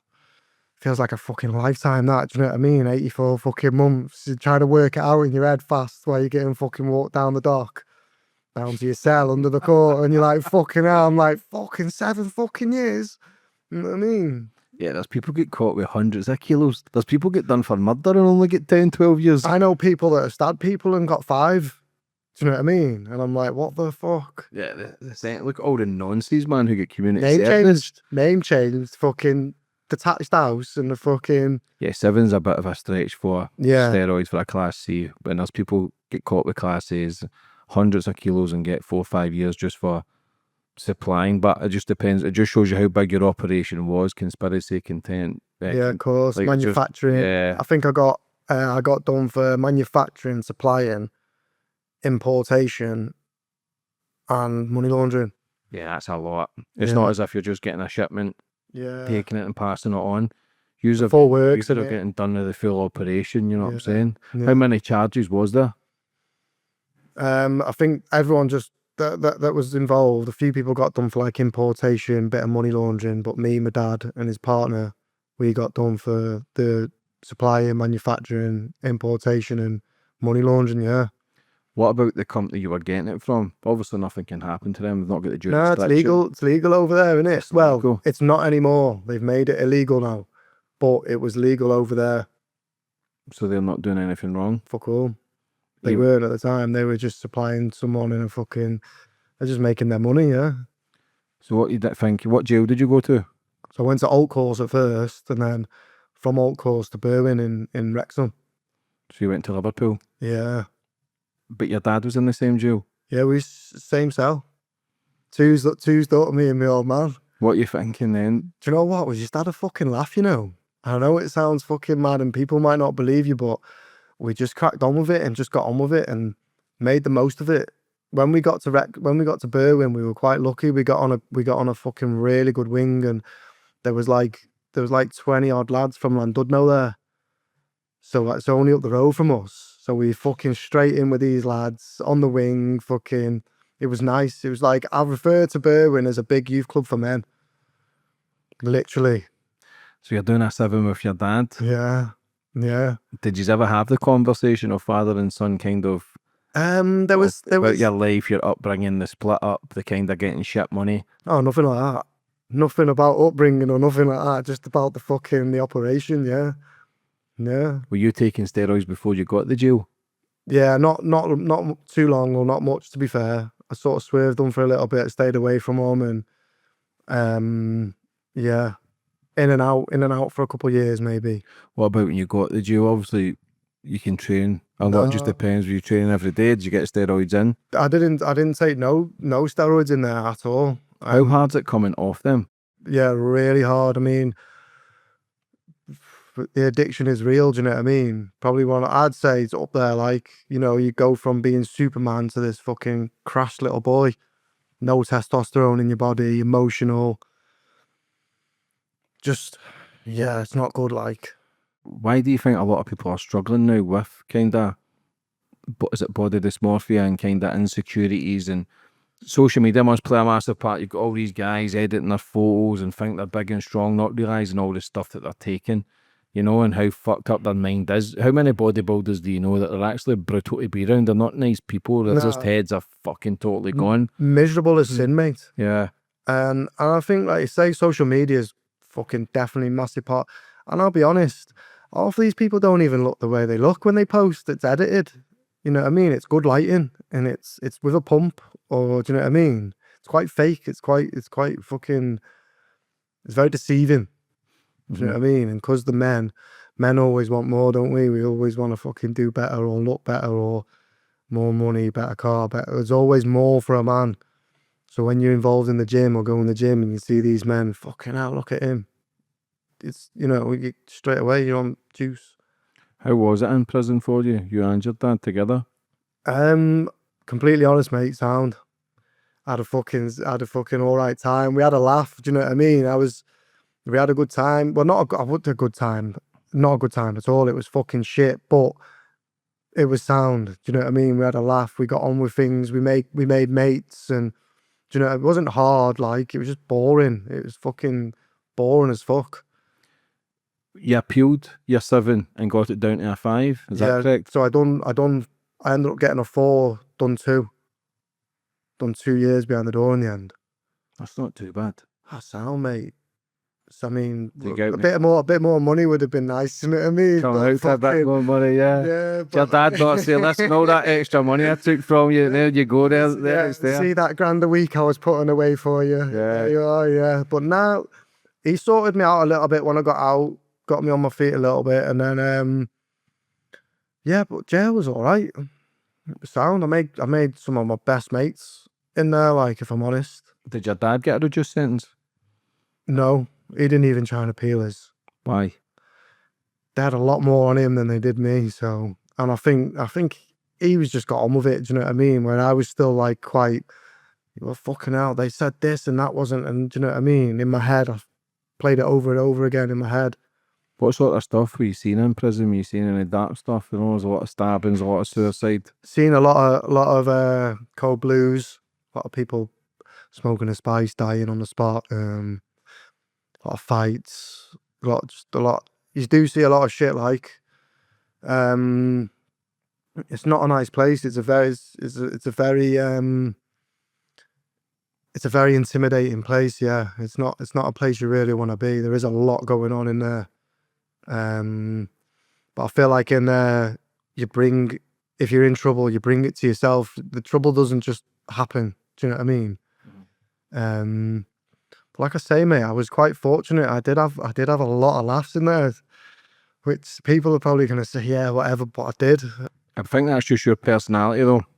I think you just got on with a lot of people and just have a laugh and kind of crack on with it. There's no point in being fucking sober, is there? You're done, Yeah, you're inside. There's no point are. in feeling sorry for yourself. I just wanted to have the best time that I could make it. Like, I do that with everything anyway. I just like to have a laugh and a joke, and, you know, there's times to be serious and there's times to be, do you know what I mean? So just cracked on with it, man. Just got on with it, kept my head down, had a laugh. I was fortunate enough, I'd done 7 months on a gym course.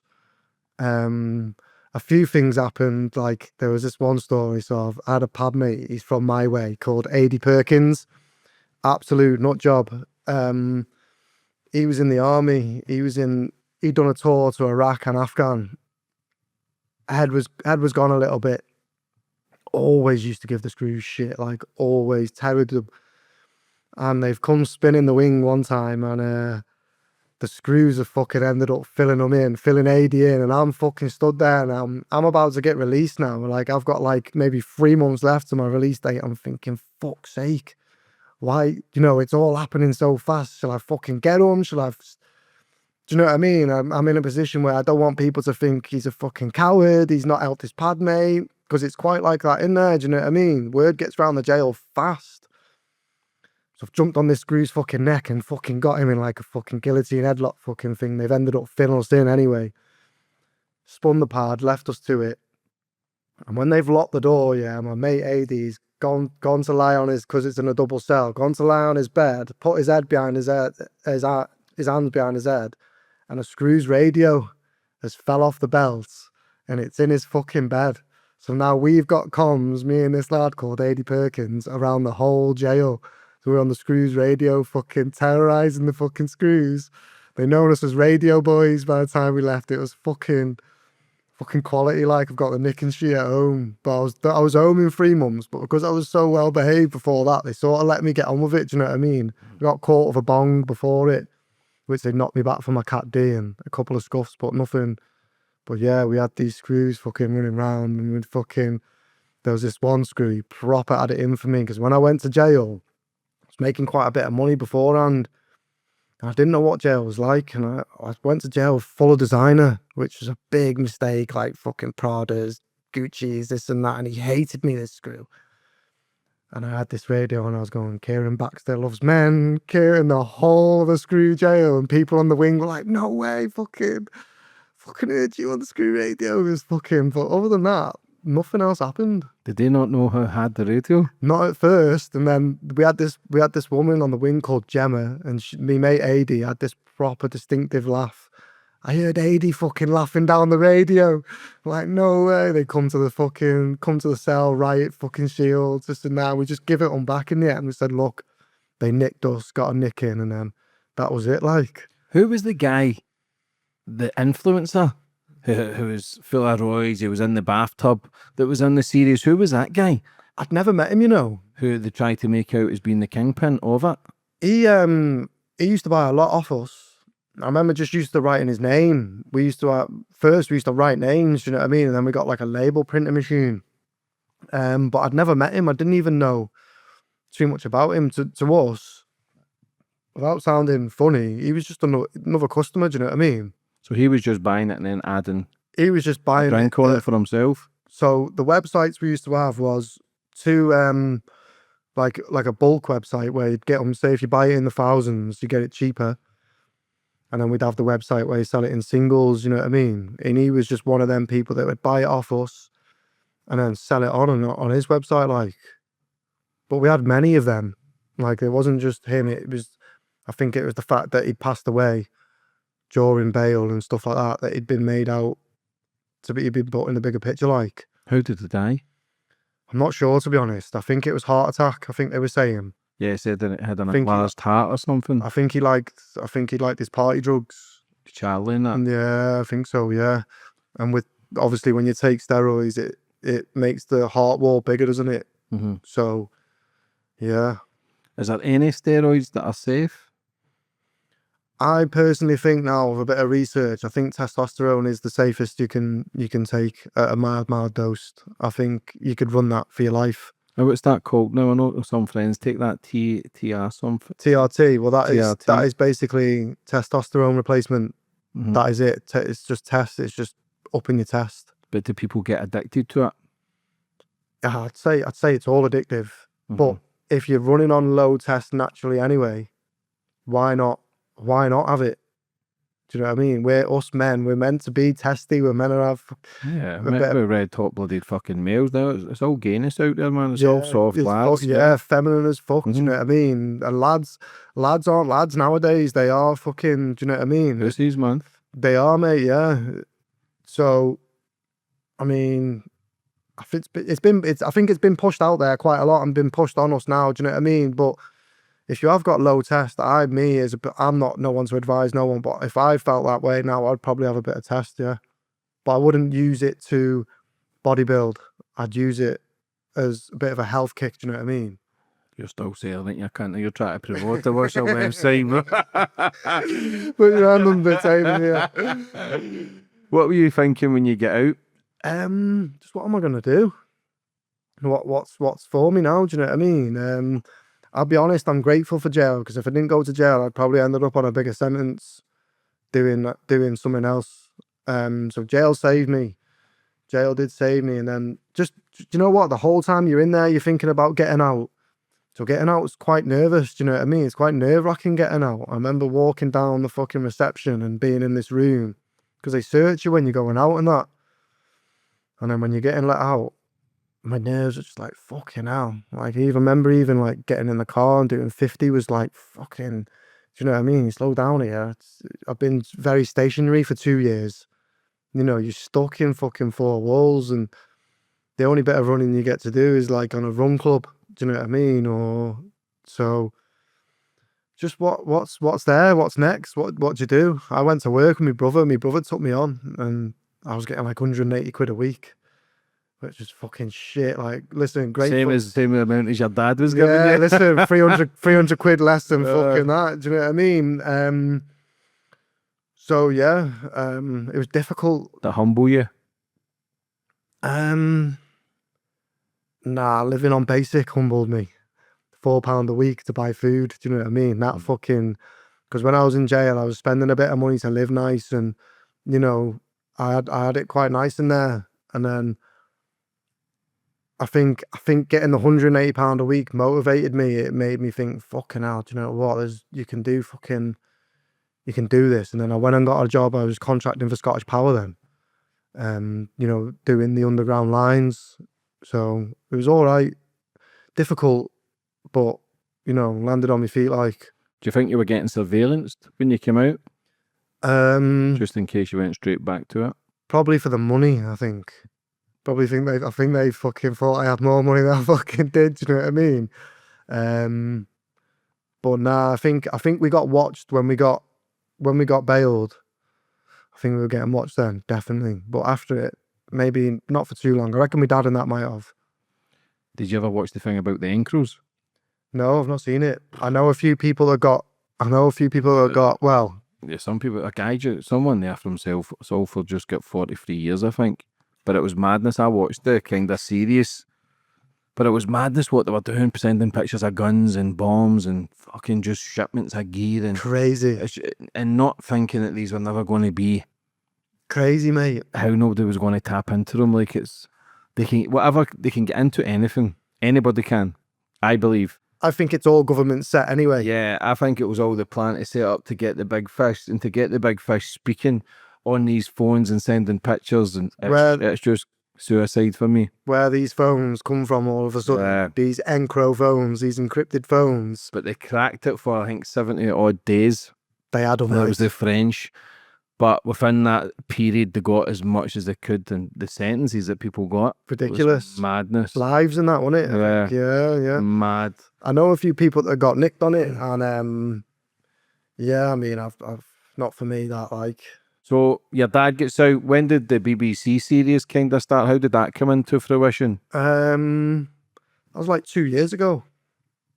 I wasn't going to do it at first, and then part of me just thought, you know what, just fucking go for it. Try and make something yourself from it. You know, you've got a bit about you here. People are either gonna like you or whatnot. And then we got into it, and they were like, look, you know, you've done a good job here. Fucking just go for it. And then yeah, they were asking for a bit, and I was just like, do you know what I mean? It's the BBC, man. You know, I'm putting posts up on Instagram saying "fuck the BBC" and that you know, randomly on a Sunday morning at 10 a.m. nonsense, and you know, posting pictures of fucking Philip Schofield and all like everyone just outright in the government beat, and then something just clicked in my mind, and I was just like, just go for it. You know, I've took crazy risks that can't be fucked. Do you know what I mean? And I think, why not just take a risk legally for once and go for it? Mm-hmm. Do you know what I mean? Is that how long it took to make? 2 years? I think it took like a year and a half, just over a year and a half. How was it kind of speaking to them? Do you feel like a snitch, that you're speaking out of school even though you've been done for it? Yeah, well, I've had it, that's what I was saying. I've had a few people saying grass and this and that, and like, listen, I've fucked them, do you know what I mean? They're probably just fucking hating anyway and a bit jealous that this little boy from fucking North Wales has ran this, do you know what I mean? And now all of a sudden the BBC want to know him, and people want to know you, and do you know what I mean? But look, I fucking done my time for it. I paid the price for what I done. You see in the series, I think the police officer that done it all, he said the Dodds give no comment interviews. You know, I've got me depths. Like, fuck, they can say what they want. You know what I mean? I know the people know who we were involved with know. So I've just took a risk. I've took a punt at it and took a risk of, you know, I want to try and do good from all this.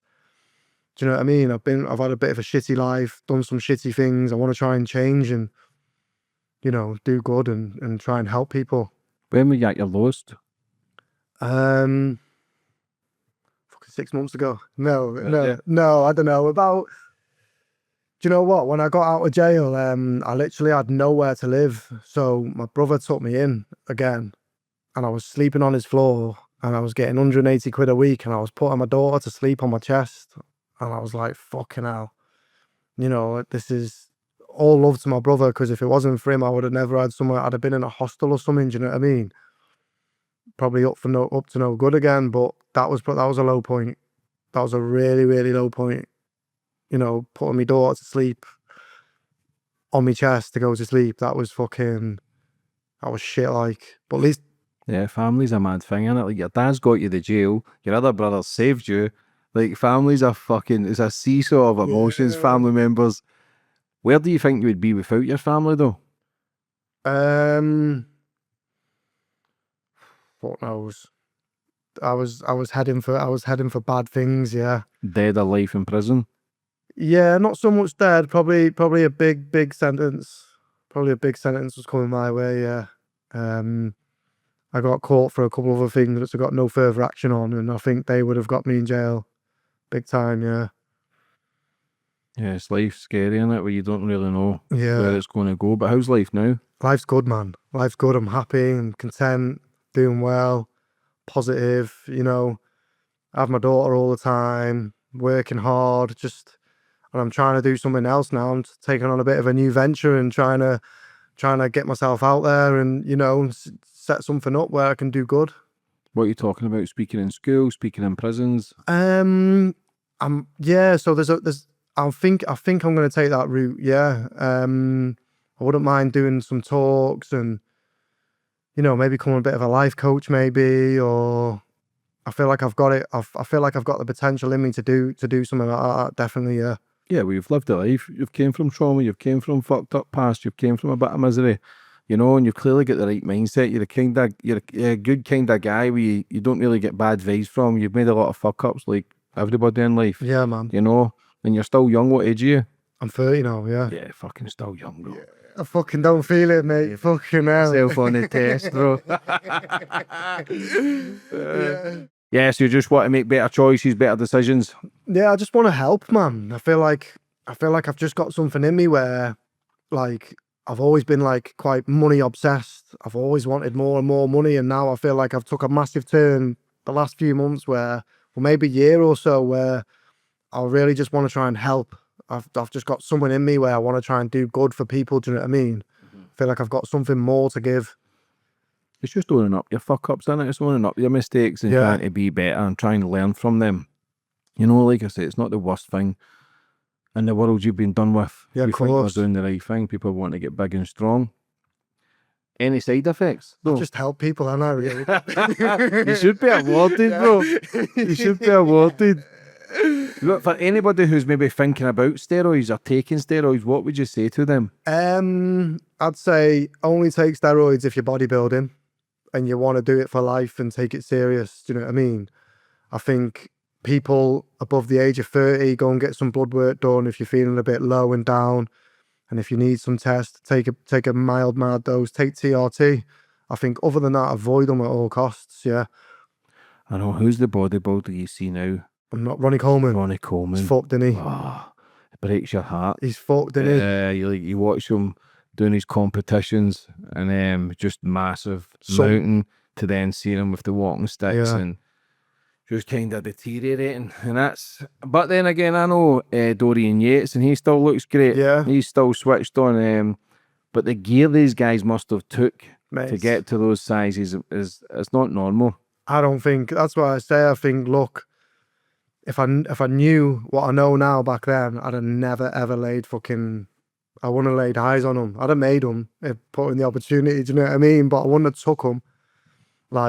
And like I say, the only reason you should be taking steroids now is if you're competing in bodybuilding and you're serious, do you know what I mean? Not just to compete for a bit of fun.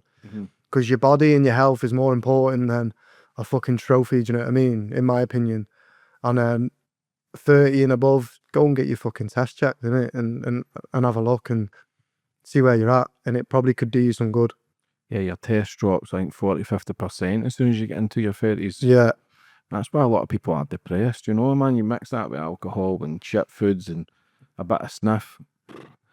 Of course your head's going to be fried. Of course. Does test help with your mental health then? Does that balance out kind of depression? Yeah, I think if you take a normal dose that you need. What is a normal dose? I'd just say like 0.5 a week. 0.75 of a mil, like, you know, a week on a good level. I think start off on 0.5, see how you feel. Go from there. You know, if you feel good, stick with it. What's the point in abusing it any more than you don't need? You know what I mean? What's the long-term effects though if you're doing it 10, 20 years? Is that any? I think you could take 0.5 of tests for the rest of your life. Would you not get immune to it though after a while? Well, it's just like you're just keeping your test levels up. You're at the same balance throughout. I'd rather be doing that than have no test and a weak man and, you know, no energy, depressed, down, no sex drive, no motivation. Like it even falls down into discipline and everything. Do you know what I mean? And you've got to inject that. Yeah. You can do it in different ways now through like an insulin pen. You know, they're very small, they're like that big, and you hardly feel it at all in the muscle. It's done quick time. Yeah, I think that would put a lot of people off because you need to inject it, but a lot of people are injecting that. What's that fucking weight loss drug? Manjaro. Mate, that's eating muscle. You're not selling, you're not making that, bro, are you? Whoever's doing that is going to get fucked, I think, in the long term. That eats your muscles. Yeah. Have you seen people's jawlines and that? It kills your hormone. It shrinks your... So when people are taking that, it's shrinking the belly, you know, so your appetite shrinks and they're not growing back. Like, so for people who take Manjaro, what is the effects of that? Mate, in simplicity, just do not fucking take it. Like it's eating your body inside. Like it's ruining you. It's so obviously when you're taking this stuff, it's not just making you lose weight. Like you said, it's killing your muscles off. It's killing your hormones. It's making, I'm not sure what the correct word is or wording for it is, but your stomach is shrinking and it doesn't regrow. So people are taking this stuff and getting off this stuff and they're struggling to finish meals and eat meals and stuff. It's not healthy, like. People are losing weight so fast So as well. fast, mate. And they look ill. They don't look healthy. Yeah, no, it's like, you know how when somebody's on the smack, you can kind of see everything closing off. It's like and they go a different colour. It's like someone that's been on a session for 3 days and all the water's drawn out of them and the body sucks up where, you know, when you go to the gym or you diet and you lose weight, you keep your frame. It's literally just sucking everything from everyone, like. But again, it's hard to tell people because if you're taking steroids and you take 1 ml, before you know it, you're 2, 3, 4, people are losing weight. Yeah. They don't want to stop. They don't care what it's doing internally. Same as people with sniffing, same whatever it is. It's just the feeling. And if people are feeling good at that moment, they're not caring about the long-lasting effects. Do not care. People do not care at all. I mean, when you look at the bigger picture, I'd rather be a little bit bigger and healthier than having weight sucked off me like that fast. You should not be losing weight that fast. Everything has an effect. Everything that you put in your body has an effect, positive or negatively. Yeah. It's just we're living in a world where we want everything. We want to cut as many corners as we can. People are working shitty jobs. They don't like the relationship they're in. They fucking hate their kids. They don't give a fuck. We're looking at social media and thinking we're missing out in life because you'll see someone posting fake photos. We're all brainwashed. We're all fucked. And it's sad because it's facts. Like, people are scared to really do things right. We're always wanting to cut corners. It's only getting worse and worse as well. People do not care at all anymore. People just go on social media, have a little scroll, and they think that's reality. Do you know what I mean? They're so brainwashed and confused with what's going on with other people's lives and all this fakeness that they don't really care about themselves. Do you know what I mean? Well, they think they do, because they think doing all these things, right, or I'm going to look like this, or I'm going to do that, but it's bollocks. Yeah. It's not real. Do you know what I mean? Do you have any regrets? In life, or the steroids, or through your whole life process now, the 30 years, which is still very young, you know, but do you have anything that you wish you could have changed? Or are you just thinking, fuck it, it's my story? I just think, do you know what? I used to think like, oh, I should have done that, and if I'd done that, I could have done that, and do you know what I mean? But now I just think, look, I fucking am who I am now. I never used to live for now. I always used to live quite a lot in the past, do you know what I mean? Where now I accept a lot. I think in life the key is to being able to accept and let go and move forward, and do you know what I mean? So regrets, nah. Has anybody else came forward, any other documentaries or books or Netflix series? I've got another fella, he wants to see me on Thursday. I've never heard of him before, to be fair. Ashley Peds or something his name is. He wants to speak to me. But other than that, no, messages here and there, do you know what I mean? But nothing too serious. I'm just going to try and maybe do my best and push it out there now, and push myself out there and come across as me, and just, you know, just keep it real. And that's all you can do. Like I say, you've got a decent personality. You kind of just laugh at the majority of things, which I think is important in life, because laughter's, you can take all the steroids you want, all the drugs, but laughter's the best medicine. As fucking gay as that is, it's just, it is nothing better than just laughing. People were saying to me, fucking, you're fucking mad, you're fucking on the BBC, on the TV, just laughing like it's fucking normal. I'm just like, I just don't care anymore. You were very, you were very straight. You were very straight with your answers. Your dad was a bit more sheepish because he's probably older school, thinking, fuck that, and he's probably just says enough to create the content. You were listening, fuck my dad, they try to fuck us there, we were fighting in the court. Like, it was a very honest kind of series. It was very enjoyable for people. Like I say, I don't want to promote the BBC, but I'll promote you, brother. Like, go and watch it. Cheers, man. Hopefully this opens doors for you as well. You've had your struggles and your battles through life. For anybody that's watching, that's maybe going through their own struggles, what advice would you have for them? Just keep positive and always know that there's better days coming. You just got to stay strong keep that strength, disciplined. I think discipline's a huge one, you know. Don't get drawn into shitty things.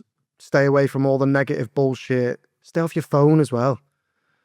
Take a step back from your fucking phone and just look around you and live a little, and, you know, be grateful. You know, even if you feel like you haven't got that much, you've got a lot more than certain people in life. And yeah, just go for it. Just literally I think positivity and being strong and just going for what you want to do, and being a good person. I think, like, you know, being a good person to everyone and being real, man. Yeah, it's important. What's your social media and stuff for anybody that's maybe wanting to get in contact, maybe ask questions? Just how can people get in contact? Just Macaulay Dodd 95 at the minute. Literally, just, you know, I'm struggling. You know what? It's quite hard for someone that's not been really on socials and put themselves out there. I'm not sure what I'm going to push. It's just literally my name, Macaulay Dodd 95. Just set up a TikTok. Going to get that going. That's MD_living. Going to start pushing that, and yeah, just take it from there. That's it, bro. That's all we can do. Listen, thoroughly enjoyed your story. I think you're a decent guy. I wish you nothing but the best for the future. Yeah. Anything I can help with, bro. And listen, you've got my number, bro. Just let me know. Appreciate that, man.